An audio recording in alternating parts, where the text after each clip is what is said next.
25일 유초등부 예배를 시작하겠습니다. 먼저 사도신경으로 신앙 고백하겠습니다. 나는 전능하신 아버지 하나님, 천지의 창조주를 믿습니다. 나는 그의 유일하신 아들, 우리 주 예수 그리스도를 믿습니다. 그는 성령으로 잉태되어 동정녀 마리아에게서 나시고 본디오 빌라도에게 고난을 받아 십자가에 못 박혀 죽으시고 장사된 지 사흘 만에 죽은 자 가운데서 다시 살아나셨으며 하늘에 오르시어 전능하신 아버지 하나님 우편에 앉아 계시다가 거기로부터 살아있는 자와 죽은 자를 심판하러 오십니다. 나는 성령을 믿으며 거룩한 공교회와 성도의 교제와 죄를 용서받는 것과 몸의 부활과 영생을 믿습니다. 아멘. 자, 오늘도 우리 비록 가정에서 예배드리지만 예배자로 이렇게 하나님 앞에 나온 우리 친구들을 축복합니다. 오늘 하나님의 말씀은 우리 같이 찾습니다. 민수기 32장 23절 말씀입니다. 자, 구약의 민수기 32장 23절 말씀 우리 다 찾았으면 아멘. 같이 한 목소리로 읽습니다.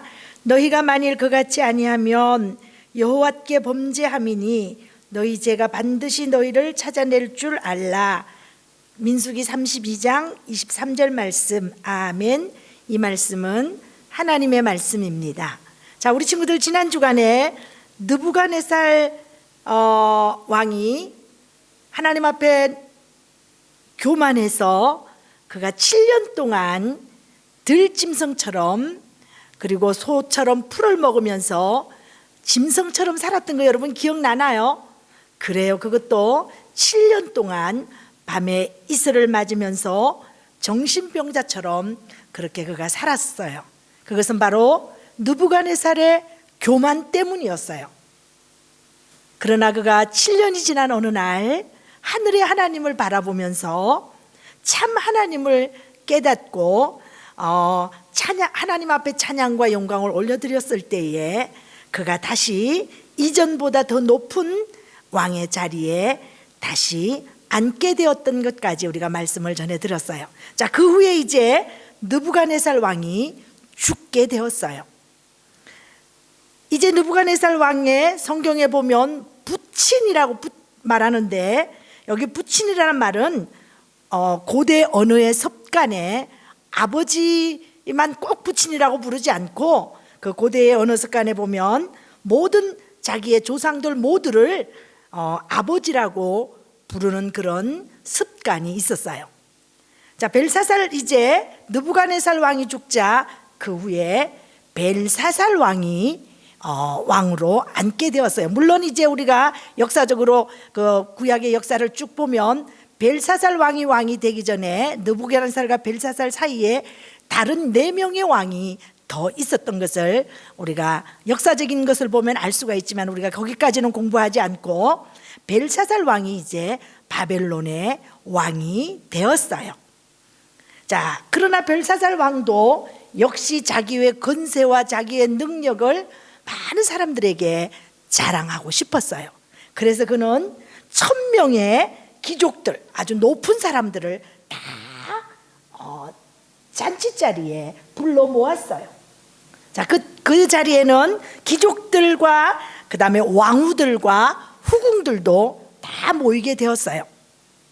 잔치를 열고 무려 1000명이라는 데는 그 많은 사람들을 초청해서 이제 맛있는 음식을 대접하기도 하고 술과 포도주와 이런 것들을 좋은 음식들을 먹고 있었어요. 그런데 갑자기 왕은 그렇게 먹다가 아주 끔찍한 일을 그가 계획을 했어요. 결심을 했어요. 왕은 종들에게 어떤 명령을 했냐면 여봐라, 어서 가서 우리 조부 느부갓네살 왕 때에 예루살렘 성전에서 가져온 금과 은들을 가져오라. 그리고 우리가 거기에 그 금과 은 잔으로 우리가 포도주를 마시겠노라라고 명령을 내렸던 거예요. 자, 우리 친구들도 잘 알지만 이 특별한 잔은 예루살렘 성전에서 하나님께 예배드릴 때에 사용되었던 그런 금과 은의 잔들이었어요.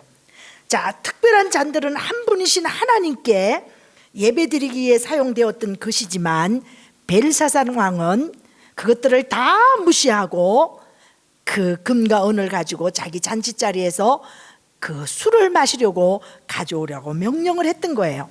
바로 우상을 섬기는데 그 금과 은의 잔들을 사용하게 하려는 것이었어요.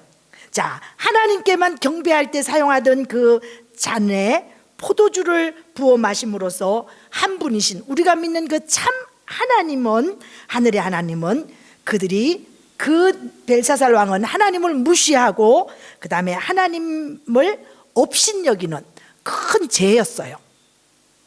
자, 그것이 얼마나 악한 일인지는 그도 아마 잘 알았을 것 같아요.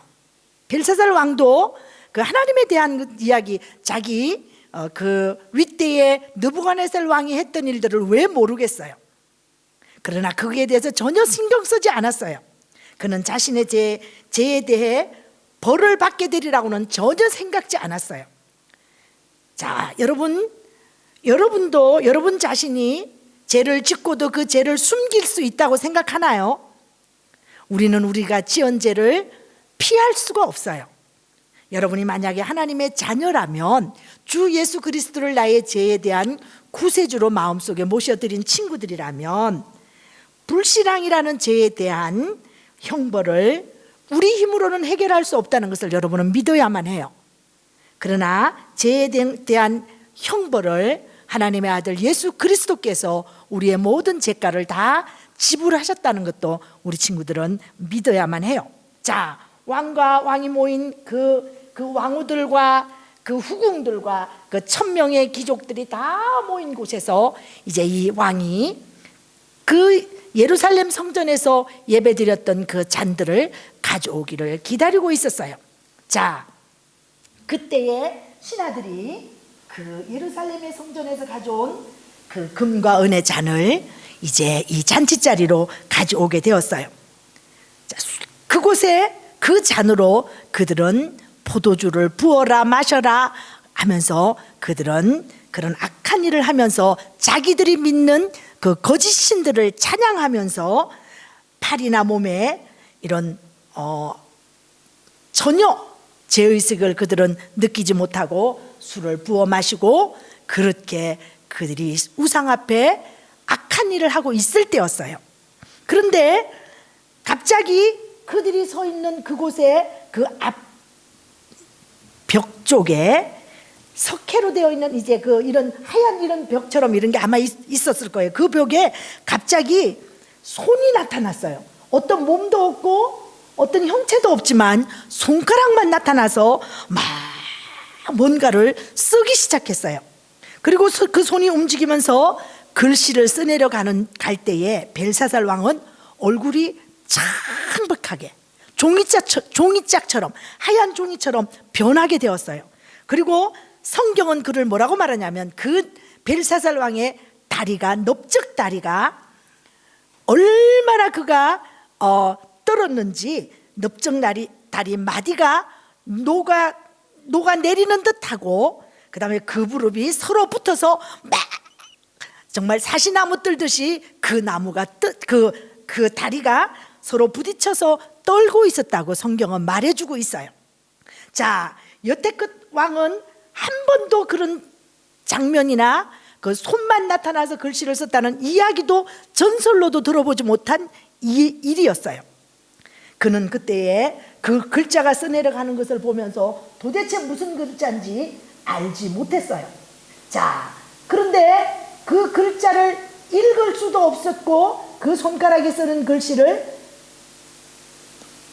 뜻이 무엇인지 도대체 알지 못했어요. 그러나 우리 역대의 왕들을 보면서 그들이 어떤 꿈이라든지 해석할 수 없을 때 그 나라에 누구를 불렀지요? 그래요. 박사들과 술객들과 점쟁이들과 이런 사람들을 불러 모았던 거 여러분 기억나지요? 이 왕도 당장에 그 나라의 술사들과 점쟁이들과 박사들을 다 불러오라고 명령을 내렸어요. 자, 바벨론 지혜자들은 와서 그곳에 참석했어요. 그리고는 그들이 그 글씨를 읽고 해석하라고 말했어요. 그러나 왕이 뭐라고 말하냐면, 만약에 너희가 이 글씨를 해석하면 내가 너희에게 자색 옷을 입히고, 이것은 아주 높은 사람들이 입는 자색 옷을 입히고, 그 다음에 금을 목에다가 감아주고, 그 다음에 나라의 셋째 치리자로, 세 번째 높은 자리로 내가 너희를 앉혀줄 테니까 이 글씨를 읽고 해석하도록 하여라. 자, 우리가 지난번 계속해서 다니엘을 공부하면서 이런 것들을 보여주실 때는 하나님이 행하시는 일이었기 때문에 이 나라에 아무리 많이 배우고 아무리 지혜자고 박사고 점쟁이고 술사라 할지라도 한 번도 맞춘 적 없는 거 여러분 기억나지요? 이들이 이렇게 큰 상을 준다고 말했지만 그들은 그 글씨를 읽지도 못했고 해석도 하지 못했어요.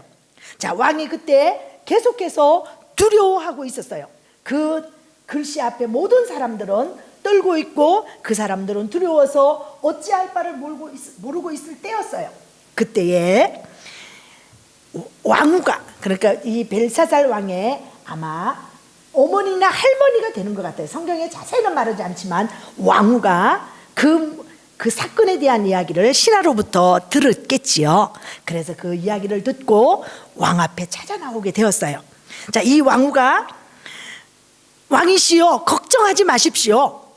그리고 안심을 시켜주었어요. 그리고 뭐라고 말하냐면, 이 나라에 왕을 도울 사람이 있으니 그는 거룩한 신들의 영을 갖고 있는 사람입니다.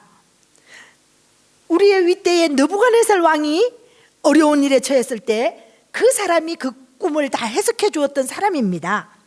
그 사람은 사람이지만 신과 같은 지혜와 지식을 가지고 있다는 것을 잘 알고 있습니다. 왕이시여 그 사람을 얼른 불러오도록 하십시오 라고 왕후가 친절하게 왕에게 이야기를 했어요. 자, 얼마 후에 이제 왕후의 이야기를 들은 이 벨사살 왕은, 여봐라, 가서 그 신들의 영이 있는 다니엘이라는 사람을 내 앞으로 데려오도록 하여라 명령을 내렸어요. 그래서 신하들이 가서 다니엘을 왕 앞으로 데려오게 되었어요. 왕 앞에선 다니엘은 어땠을까요? 이제 다니엘도 이제 15살의 유대 나라에서 이 바벨론으로 잡혀와서 이제 60세가 이제 되었을 때였어요. 그러니까 벌써 거의 한 40년을 가까이를 이제 이 바벨론에 와서 포로로 잡혀와서 하나님께서 어려울 때마다 위기 때마다 다니엘을 도와주시고 하나님 지혜를 주셔서 그 어려운 꿈의 해석들을 다 하게 하셨던 거 여러분 기억나지요? 다니엘과 함께 하셨던 하나님, 오늘도 그 하나님이 오늘 예배하는 여러분과도 함께 하신다는 것을 우리 친구들은 믿어야만 해요. 자, 이제 벨사살 왕은 이렇게 말했어요. 자, 네가 다니엘이 맞느냐? 예, 제가 다니엘입니다. 내가 너에 대해서 다 들었노라. 네가 저기에 손가락으로 쓴 저 글씨를 읽어보고 저 도대체 글씨가 무슨 뜻인지를 내게 해석해 주면 내가 너에게 큰 상을 주도록 하겠다라고 말했어요. 그때에 이 왕에게 다니엘이 뭐라고 큰 상을, 자, 나라의 셋째 치리자가 되게 하고 그 다음에 자색으로 입혀주고 그 다음에 금 사슬을 목에 다 감아주겠다고 말했을 때 다니엘이 두 가지 말을 해요. 왕이시여, 왕의 그 모든 예물들은 왕이 가지십시오. 그리고 그 모든 내게 주려고 하는 상급들은 다른 사람에게 주십시오. 저는 그거 받지 않겠습니다. 이렇게 거절한 거예요. 너무 멋지지 않나요? 자, 그렇게 거절하면서 다니엘은 이제 왕이 베푸는 상에는 전혀 관심이 없었어요. 그리고는 무슨 말을 하냐면, 그 왕께서 왕의 그 부친, 그 윗대에 이제 아버지가, 부친이라는 것이 아버지지만 이제 그 고대에서는 그 윗대의 다 왕들을 아버지라고 부른다고 했잖아요. 그 느부갓네살 왕의 행했던 일을 기억하시나요? 그리고는 느부갓네살 왕이 교만해서 하나님 앞에 버림받아서 7년을 짐승처럼 들에서 살면서 짐승처럼 살아가면서 밤에 이슬을 맞으면서 그의 손톱은 그 짐승들처럼 손톱을 깎지 못하고 그렇게 정신병자처럼 살았던 이런 이야기를 쭉 하면서 왕도 그 이야기를 알고 계시나요? 라고 물었어요. 자, 그의 마음이 짐승처럼 되었던 것도 말하면서 그렇게 살았던 세월이 7년이라는 세월이었습니다. 벨사살 왕이시여, 왕도 그 이야기를 아마 다 알고 계시는 줄 저는 알고 있습니다. 그러나 왕은 여전히 그런 하나님에 대해서 그렇게 느부갓네살 왕이 그렇게 무서운 벌을 받았지만 왕도 이렇게 여전히 하나님을 믿지 않고 하나님을 대적하고 있습니다. 왕께서는 왕의 말을 듣지도 못하고 이해하지도 못하는 그런 우상들을 지금까지 섬겨오면서 그 신들을 찬양하고, 그리고 하나님 전에서 예배를 드릴 때 사용했던 그 성전의 기물들, 금과 은을 가져와서 그것을 가지고 술을 마셨던 그 왕의 죄가 얼마나 하나님 앞에 큰 죄라는 사실을 왕은 모르셨나이까? 라고 다니엘은 계속해서 왕의 잘못에 대한 것을 지적하기 시작했어요. 자, 그래서 왕의 목숨을 손에 쥐고 있는 살아계신 하나님을 무시하고 있는 왕을 하나님께서 이제 이 손가락을 통해서 이 벽의 글씨를 통해서 이제 하나님께서 이 글씨를 쓰게 하신 것입니다. 그러자 이런저런 이야기 그만하고 빨리 이 글씨를 읽고 빨리 해석해 달라고 막 아마 그렇게 부탁했을 것 같아요. 왕이시여, 제가 왕이 얼마나 하나님 앞에 큰 죄를 지은 것을 이렇게 말씀드리는 것을 잘 들으십시오. 그리고 아마 회개하십시오라고 아마 그렇게 회개를 촉구하지 않았을까요? 그러나 이제 제가 이 글씨를 읽어드리고 이 뜻을 제가 해석해 드리겠습니다라고 친절하게 왕에게 말했어요. 자, 그리고는 다니엘은 이제 이 글씨가 무슨 글씨인지를 읽기 시작했어요. 우리도 읽을 것 같아요. 저도. 자, 메네 데겔 우바르신.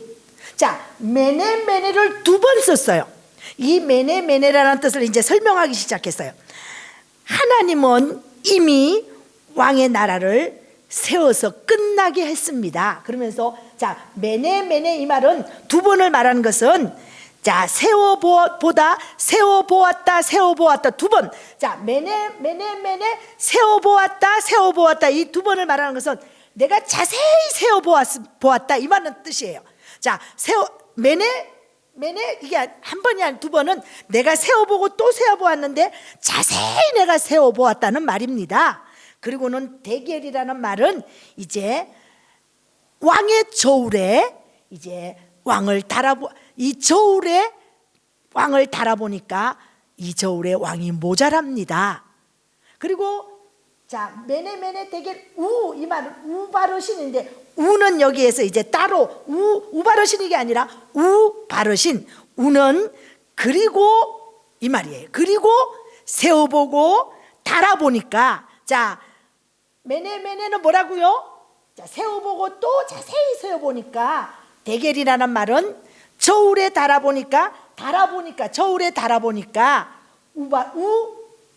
여기에는 그리고 바르시는 나누었다는 말이에요. 나누어졌다는 말이에요. 자, 그러면 이것을 이제 말하면 자, 하나님의 저울에 왕을 달아보니까 모자라서 하나님께서 이제 이 왕이 다스리는 바벨론 나라를 2 나라로 이제 나누시는 내용입니다 라고 꿈의 해석을 자세하게 다니엘은 해주게 되었어요.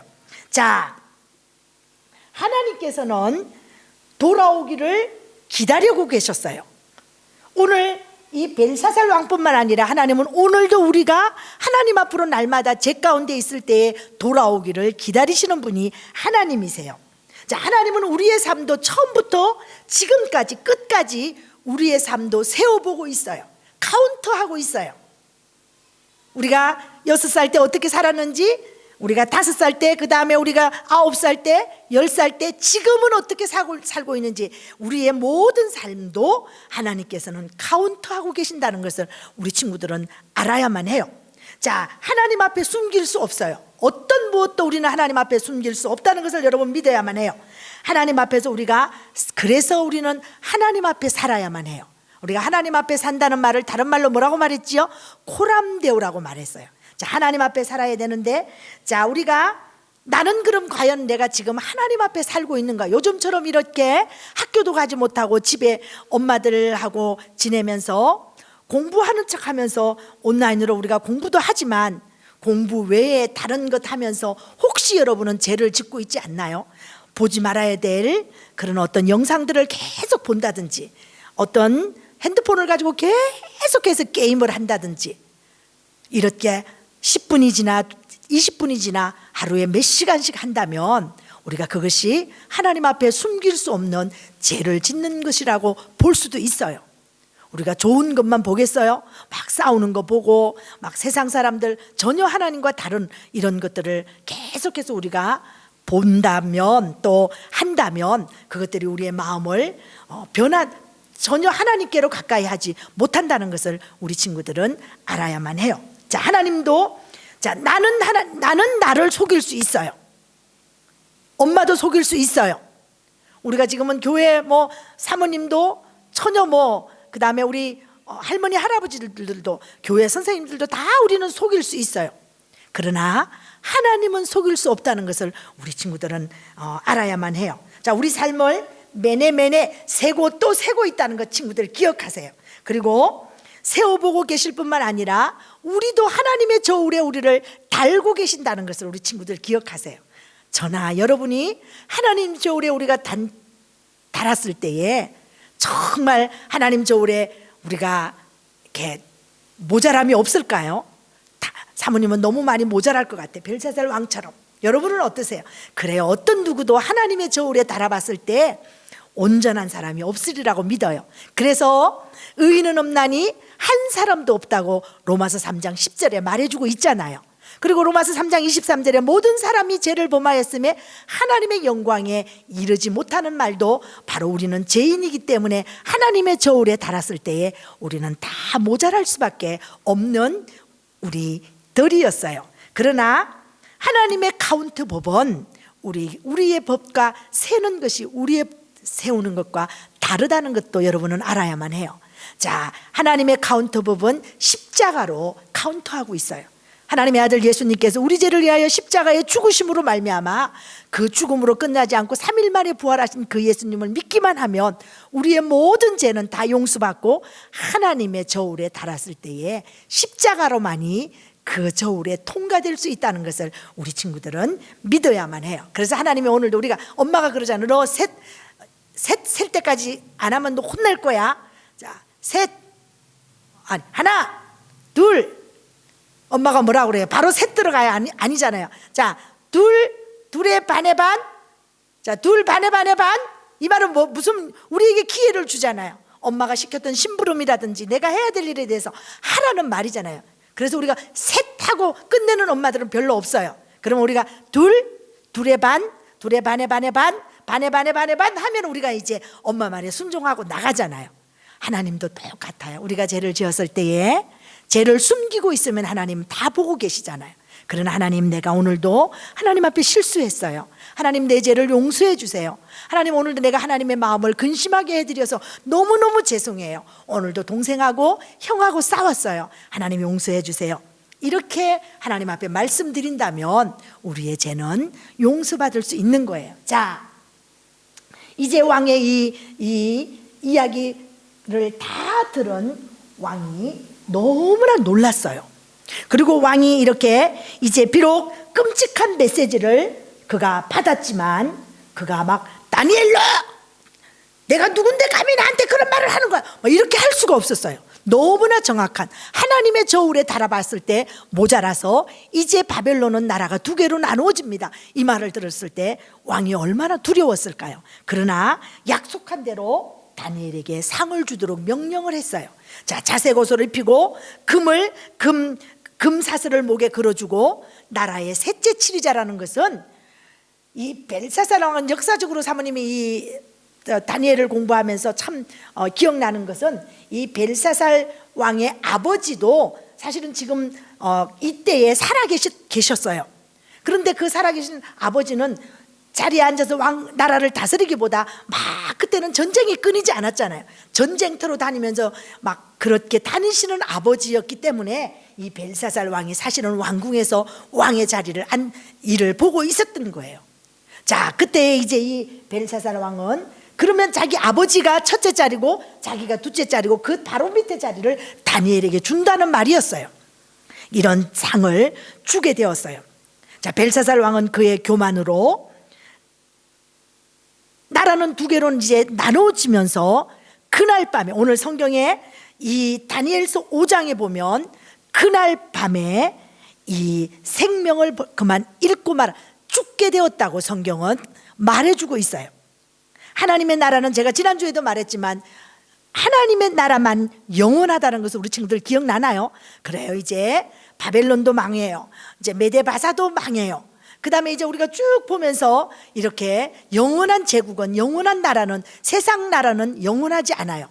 오늘 우리가 대한민국도 보면 지금 너무 어렵잖아요. 지금 정치하는 사람들이 영원히 정치할 수 있을까요? 그렇지 않아요. 이렇게 영원한 제국은 없다는 것을 우리가 그래서 잘 나갈 때 겸손해야 돼요. 여러분, 정말 다른 사람들이 칭찬할 때, 부모님이 막 잘한다 내 아들밖에 없어, 우리 아들이 최고야, 우리 딸이 최고야 막 높여줄 때, 그때 여러분이 하나님 앞에 겸손해야 된다는 거 기억하세요.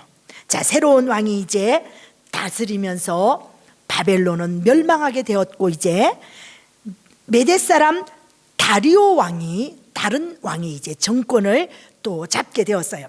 자, 5장 30절에 뭐라고 말하냐면, 그날 밤에 벨사살 왕은 죽임을 당하였고 메대 사람 다리오가 나라를 다스릴 때에 이 다니엘의 나이는 62세라고 말해주고 있어요. 자, 오늘 이것을 이제 결론을 지으면서 이제 다니엘은 15살에 포로로 잡혀와서 62세가 될 때까지 한 번도 그 바벨론이 섬기는 신을 섬기지 않았어요. 어떤 핍박이 와도. 그래서 그 처음에 유대 나라에서 바벨론으로 잡혀왔을 때에 왕이 먹는 음식으로 포도주와 음식으로 자기를 더럽히지 않기로 하나냐와 미사엘과 아사라가 그렇게 결심했던 그 결심이 변치 않았어요. 오늘 여러분도 어려서 믿는 이 예수님, 이 하나님을 믿다가 중학생이 되고 고등학생이 되고 대학생이 되면 하나님을 안 믿는 사람들이 얼마나 많은지 몰라요. 오늘 여러분은 어려서 섬겼던 그 하나님, 주님이 오시는 그날까지 하나님을 변함없이 하나님을 잘 섬기는, 그래서 다니엘이 이렇게 62세가 되도록 하나님만을 섬기고, 그렇게 했을 때 하나님께서 지혜를 주시고 이런 모든 꿈들을 해석할 수 있는 이런 지혜와 능력을 주셨던 것처럼, 오직 여러분도 그래서 주일학교가 얼마나 중요한지 몰라요. 어려서부터 하나님 믿는 거, 우리가 이런 일, 다니엘이요 하루아침에 이렇게 되지 않았어요. 어려서부터 하나님을 믿고 결심하고 결단해서 여기까지 온 거예요. 오늘 우리 예배드리는 우리 모든 친구들도 어려서부터 오직 하나님만을 잘 섬기는, 그래서 오늘 한번 같이 사모님 따라 한번 해봅니다.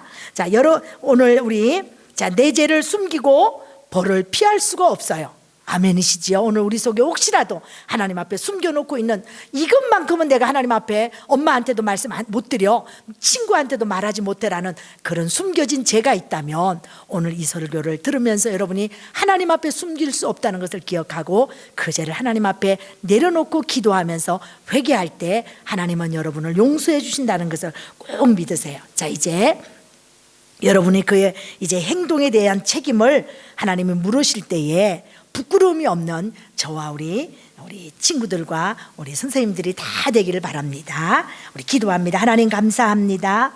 여호와께 범죄함이니 너희 죄가 반드시 너희를 찾아낼 줄을 알라고 말씀하신 하나님, 우리가 여기까지 살아오면서 혹시 하나님 앞에 숨기고 있는 죄가 있다면 오늘 하나님 앞에 말씀드리기 원합니다. 우리의 죄를 용서해 주세요. 하나님, 그래서 우리가 하나님의 저울에 달아봤을 때에 우리가 모자람이 없도록 예수 그리스도의 십자가로 우리 죄를 용서해 주셔서 하나님의 자녀 삼아 주셔서 감사합니다. 우리가 순간순간 짓는 죄를 그때그때 회개하고 죄 용서함 받는 우리 모두가 되게 해주세요. 우리를 그렇게 하실 하나님을 찬양하며 감사하며 예수님의 이름으로 기도드립니다. 아멘. 자, 오늘 우리 하나님 앞에 가족 찬양은 이규훈 어린이 가정에서 하나님 앞에 찬양으로 영광을 올려드릴 때에 여러분이 이제 예배 전에 준비한 헌금 있지요? 벌써 3주째 사모님이 이렇게 말씀을 여러분에게 하는 이야기를 하는데 아직도 준비 안 하고 헌금 준비 안 하면 여러분 이제 여러분 자신을 좀 돌아봐야 돼요. 자, 헌금 드리면서 우리 찬양 듣습니다. 자, 오늘 헌금 기도는 오진우 어린이가 우리를 대표해서 헌금 기도합니다.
감사합니다. 코로나 시대에도 코로나 안 걸리게 해주셔서 감사합니다. 온라인 예배하게 해주셔서 감사합니다. 하루라도 친구들과 같이 예배하면 좋겠습니다. 오늘 상관 없는 하나님께 기뻐하시는 곳에 사용되면 좋겠습니다. 예수님께 기도드립니다. 아멘. 예수님이 가르쳐 주신 주님의 기도 주기도문으로 오늘 예배를 마칩니다. 하늘에 계신 우리 아버지, 아버지의 이름을 거룩하게 하시며 아버지의 나라가 오게 하시며 아버지의 뜻이 하늘에서와 같이 땅에서도 이루어지게 하소서. 오늘 우리에게 일용할 양식을 주시고 우리가 우리에게 잘못한 사람을 용서하여 준 것 같이 우리 죄를 용서해 주시고 우리를 시험에 빠지지 않게 하시고 악에서 구하소서. 나라와 권능과 영광이 영원히 아버지의 것입니다. 아멘. 자, 우리 친구들 다음 주에 예배로 또 만나요. 안녕.